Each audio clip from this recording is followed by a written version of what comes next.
باب نبوت پہ بے حد درود، ختم دور رسالت پہ لاکھوں سلام۔ پیارے رسول علیہ السلام کے ختم نبوت کا عقیدہ رکھنا یہ ہماری ضروریات دین میں سے ہے۔ اگر کسی کا عقیدہ حضور کے آخری نبی ہونے پر نہیں ہے تو وہ مومن نہیں ہے بلکہ کافر ہے۔ آقا دو عالم علیہ السلام کے بعد کوئی کسی قسم کا نبی نہیں آ سکتا، نہ تشریعی آ سکتا ہے، نہ غیر تشریعی آ سکتا ہے، نہ کوئی ذلی آ سکتا ہے، نہ بروزی آ سکتا ہے۔ ہر طرح کا، نہ کسی اور بعد میں کسی زمانے میں، نہ کسی مکان میں، نہ کسی اور مخلوق میں، کسی قسم کا کسی جگہ پر رسول اللہ کے بعد نبی نہیں آ سکتا۔ اس عقیدے کے تحفظ کے لیے ہمارے اکابرین نے بے شمار قربانیاں پیش کی، قلم کے ذریعے اس عقیدے کا تحفظ کیا، اپنی جان کا نذرانہ دے کر اس عقیدے کا تحفظ کیا۔ اعلیٰ حضرت امام اہل سنت مجدد دین و ملت شاہ امام احمد رضا خان علیہ رحمہ نے قلم کے ذریعے، اور ہمارے اکابرین میں سے علامہ عبدالستار خان نیازی علیہ رحمہ، قائد ملت اسلامیہ شاہ امام احمد نورانی علیہ رحمہ، آپ نے ہر حوالے سے کوششیں کی اس عقیدے کے تحفظ کے لیے، اور الحمدللہ اللہ تبارک و تعالیٰ کا یہ ہمارے اوپر کرم ہے کہ ہم عقیدہ ختم نبوت رکھنے والے، جس کی شہادتیں ہم اپنے کلمے کے اندر دے رہے ہیں، لا الہ الا اللہ محمد الرسول اللہ۔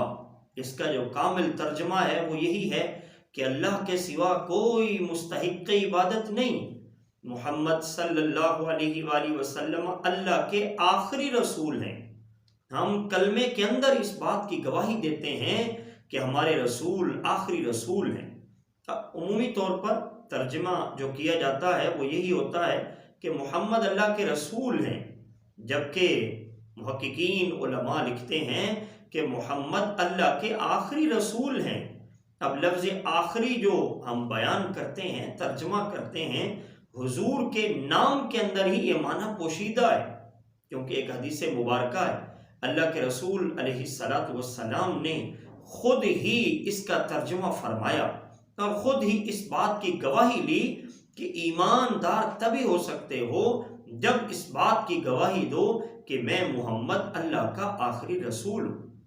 ایک حدیث مبارکہ ہے، حضرت زید رضی اللہ تعالی عنہ کے گھر والے جب لینے کے لیے آئے، طویل روایت ہے، میں اختصاراً عرض کرتا چلوں کہ جب لینے کے لیے آئے اور حضرت زید ان کے ساتھ نہ گئے تو حضرت زید کے جو گھر والے اس وقت کفار تھے، وہ حضور سے کہنے لگے کہ آپ ہم سے مانگیں جو آپ مانگتے ہیں، ہم آپ کو دینار دیں گے، ہم آپ کو درہم دے سکتے ہیں، سونا دے سکتے ہیں، چاندی دے سکتے ہیں، جو آپ زید کے بدلے میں مانگنا چاہیں ہم سے مانگ لیں۔ تو رسول اللہ نے ان سے گواہی کیا دلوائی، فرمایا اسألکم ان تشہدوا ان لا الہ الا اللہ، ہاں میں تم سے یہ سوال کرتا ہوں تم یہ گواہی دو اللہ کے سوا کوئی عبادت کے لائق نہیں ہے، اللہ کے ایک ہونے کی تم گواہی دو۔ اور پھر فرمایا آخر اور یہ گواہی دو اس بات کی وَأَنَا خَاتَمُ أَنْبِيَائِهِ وَرَسُولِهِ، کہ میں محمد اس کے نبیوں میں سے آخری نبی ہوں، اس کے رسولوں میں سے آخری رسول ہوں، اس بات کی گواہی دلوائی۔ تو علماء فرماتے ہیں ہم کلمے کے اندر اس بات کی گواہی دے رہے ہوتے ہیں کہ ہمارے رسول اللہ کے آخری رسول ہیں۔ اس بات کی گواہی انسانوں نے بھی دی، جنات نے بھی دی، حیوانات نے بھی دی کہ رسول اللہ اللہ کے آخری نبی ہیں۔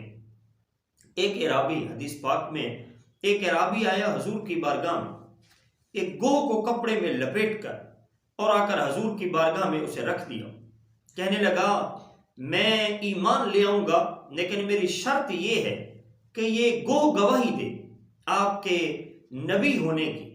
تھا تو انسان، عقل مند تھا، لیکن اپنے ایمان کو مشروط کر دیا ایک جانور کے اوپر کہ یہ گواہی دے۔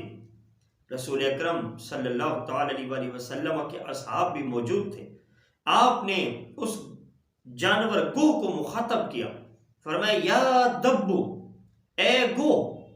اب تھی وہ جانور، لیکن رسول اللہ نے جیسے مخاطب کیا تو فصیح عربی زبان کے اندر وہ گو حضور کو جواب دینے لگی، لبیک و سعدیک، حضور میں حاضر ہوں، حضور میں حاضر ہوں۔ یہ جواب دیا۔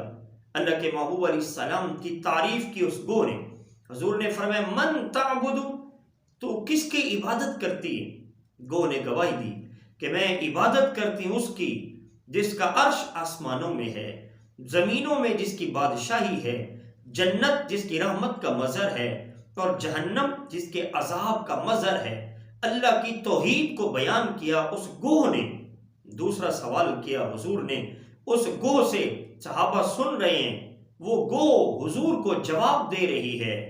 اللہ اکبر کبیرہ۔ رسول اللہ صلی اللہ تعالی علیہ وسلم نے فرمایا آنا، اے گو بتا میں کون ہوں۔ اب گو جواب دینے لگی حضور کو، کہنے لگی آپ اللہ کے رسول ہیں، میں گواہی دیتی ہوں آپ اللہ کے رسول ہیں، وخاتم النبیین، اور نبیوں میں سے آخری نبی ہیں۔ یہ عقیدہ رکھنا ہمارے اوپر لازم ہے کہ اللہ کے رسول علیہ السلام کے بعد، رسول اللہ کے بعد نہ کوئی رسول آ سکتا ہے اور نہ ہی کوئی نبی آ سکتا ہے۔ امام اہل سنت امام احمد رضا خان علیہ رحمہ نے کیا خوب بات کی، نہ رکھا گل کے گلشے حسن نے گلشن میں جا باقی، چٹکتا پھر کہاں کیسے کوئی غنچہ باغ رسالت میں، کہ سرکار علیہ السلام کو اتنا کامل اللہ نے بنا دیا کہ حضور کے بعد اب کسی کی ضرورت نہیں ہے۔ اللہ تعالیٰ سے دعا ہے اللہ ہمیں اپنے پیارے رسول سے کامل محبت نصیب فرمائے، آمین بجاہ